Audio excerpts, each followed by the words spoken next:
ধানের শীষ মার্কা বাদ দিয়ে আপনারা অটোরিকশা মার্কায় নেমে যান। ধানের শীষ মার্কার দরকার নাই। একটা কথাই বলতে চাই, আমাদেরকে মিনিমাম ভাতটা খেতে দেন। ডিজেল তো অন টাইম দিতে পারেননি, আমরা দাঁড়িয়ে থাকলাম রাস্তার পর রাস্তা।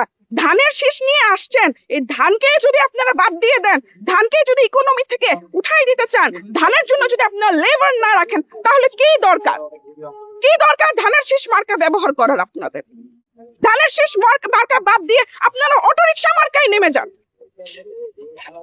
ধানের শীষ মার্কার দরকার নাই। আমি কেন এসেছি? কারণ আমি 120 টাকা কেজি চাল এফোর্ড করতে পারবো না।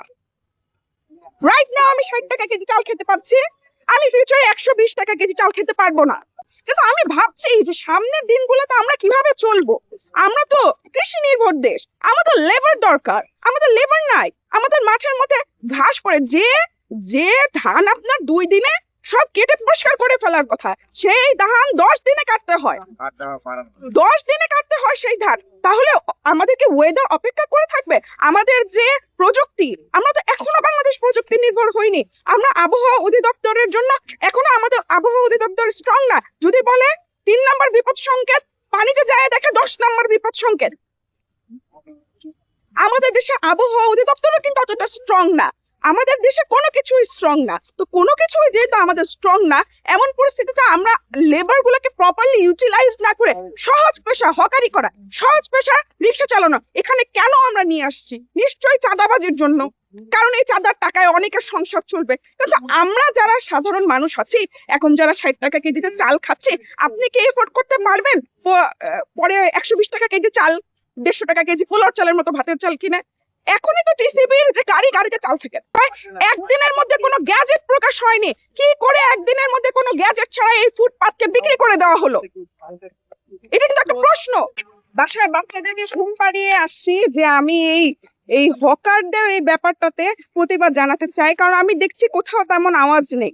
একটা রাস্তার 3 ভাগ যদি হকারের হয়, আর একটা সাইড যদি পথচারীর জন্য না থাকে, শুধুমাত্র রিক্সা চলাচলের জন্য থাকে, তাহলে এই যে 3 কোটি মানুষের ঢাকা শহর, এই যে জামপূর্ণ রাস্তা, ঠিক আছে, যেখানে আমরা সময় মতো আমাদের গন্তব্যে পৌঁছাতে পারি না, সেই রকম একটা জায়গাতে কিভাবে চলা সম্ভব?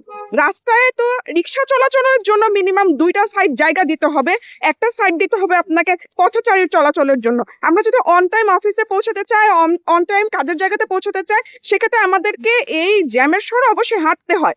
তো হাঁটাটাও এখন অসম্ভব হয়ে যাচ্ছে, হাঁটাও এখন সম্ভব না। তাহলে আমাদের এটা কি নাগরিক অধিকারের মধ্যে পড়ে না? হাঁটা তো আমার একটা অধিকার, যে আমি হেঁটে আমার গন্তব্যতে পৌঁছাবো, আমি খুব দ্রুত আমার কাজের জায়গাতে যাব, আমি অফিসে অন টাইম আমার মিটিং অ্যাটেন্ড করব। কিন্তু সেগুলো এখন আর সম্ভব হচ্ছে না। তার কারণ হচ্ছে এখন আমাদেরকে রাস্তার 3 ভাগ হকারকে ছেড়ে দিতে হচ্ছে, আর 1 ভাগ শুধুমাত্র থাকছে হচ্ছে গাড়ির জন্য। গাড়ি কোথায় চলবে? রিক্সা কোথায় চলবে? সাইকেল কোথায় চলবে? মোটর সাইকেল, উবার পাঠাও, এগুলো কোথায় চলবে? আর মানুষ তাহলে কোথায় চলবে? এখন এটাই তো সবচেয়ে বড় একটা। আরেকটা ইস্যু হচ্ছে যে ঢাকায় হকারের সংখ্যা এত বেশি, আর অন্যদিকে দেখেন হাওড়ে, সুনামগঞ্জে কৃষকের ধান সব তলিয়ে গেল। কেন তলিয়ে গেল? Because labour crisis. রিক্সা চালানো, অটো রিক্সা চালানো ইজ ভেরি ইজি, হকারি করে প্রোডাক্ট বিক্রি করা ইজ ভেরি ইজি। বাট মানুষ এখন কৃষি কাজ করতে চায় না। আমরা একটা কৃষি উৎপাদনশীল দেশ, আমরা কৃষি কাজ করি, আমাদের দেশের প্রধান কিন্তু এখনো কৃষি। আমাদের জিডিপি আপনি যদি অ্যানালাইসিস করেন, তাহলে দেখবেন আমরা এখনো কৃষি প্রধান দেশ, আমরা কিন্তু শিল্প প্রধান দেশ হয়ে উঠতে পারিনি। কৃষি প্রধান দেশে আপনার লেবার থাকতে হবে। আমাদের দেশ এখনো যান্ত্রিকায়ন করা হয়নি, আমাদের কৃষিকে এখনো যান্ত্রিকায়ন করা হয়নি। So we need man power. আমরা ম্যান পাওয়ার বিদেশে পাঠাতে পারছি, আমরা ম্যান পাওয়ার বিদেশে পাঠাচ্ছি না। আমরা প্রতি বছর অসংখ্য মানুষকে প্রবাসে পাঠাচ্ছি রেমিটেন্স ইনকাম করার জন্য। Remittance is our income source, and agriculture is also our income source. It's not only income source, it's our food to survive. So আমরা কিন্তু সার্ভাইভিং এর জন্য যে খাবারটা, মুখের ভাত, সেই ভাতটাও কিন্তু হারিয়ে ফেলতে যাচ্ছে এই অটো রিক্সা এবং এই হচ্ছে হকারের কারণে। সো এখনই যদি আমরা প্রটেস্ট না করি, এখন চালের কেজি 60 টাকা 80 টাকা খাই, তখন চালের কেজি 200 টাকা খেতে হবে, কারণ সম্পূর্ণ চালই হয়ে যাবে তখন আমদানিমুখী। গম হয়ে যাবে আমদানিমুখী। তো আমরা আমদানিমুখী কেন হব? আমাদের উর্বর মাটি আছে, আমরা কৃষিকাজ করতে পারি, আমরা কেন আমদানিমুখী হব?